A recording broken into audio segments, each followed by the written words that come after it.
সামন্ত সেনাবাহিনী নিয়ে লড়াই নামা জিয়া সেনাপতি চোখের সামনে দেখলেন মঙ্গোলদের দুর্বার গতি।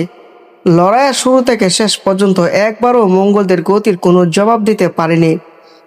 হেলেন পর্বতমালা থেকে ইচুয়ান পর্যন্ত 3.5 লাখ সৈন্য শেষ হয়ে গেলেন মাত্র কয়েক ঘন্টায় ভয়াবহ সংঘর্ষের মোকাবেলায়।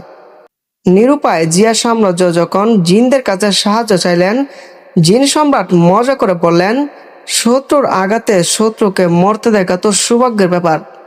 তখন কে জানতো 2 বছর পর এই আঘাত তার নিজের গাড়ি এসে পড়বে।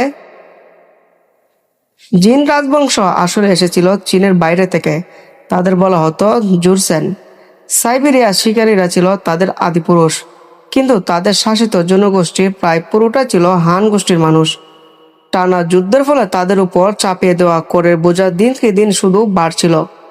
1211 সালে মঙ্গলরা যখন জিন সাম্রাজ্য আক্রমণ করে বসলো, তখন জিন প্রশাসনে থাকা হানেরা পদে পদে বিশ্বাসঘাতকতা করল সম্রাটের সাথে।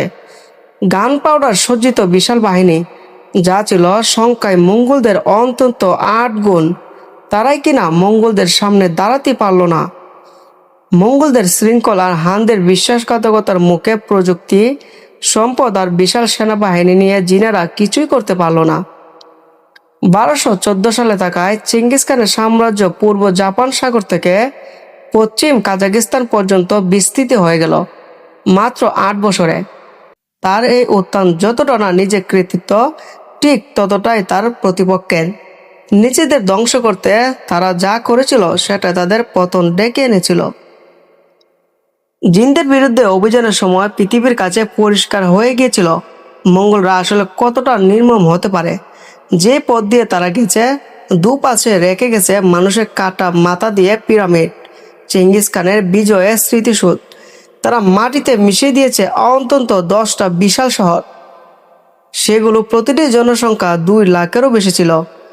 কোনোটি জনসংখ্যা ছিল প্রায় 1 মিলিয়নের বেশি। এগুলো এমনভাবে ধ্বংস করা হয়েছে যে যেখান থেকে উঠে দাঁড়াতে সময় লেগেছে অন্তত 2 শতাব্দী।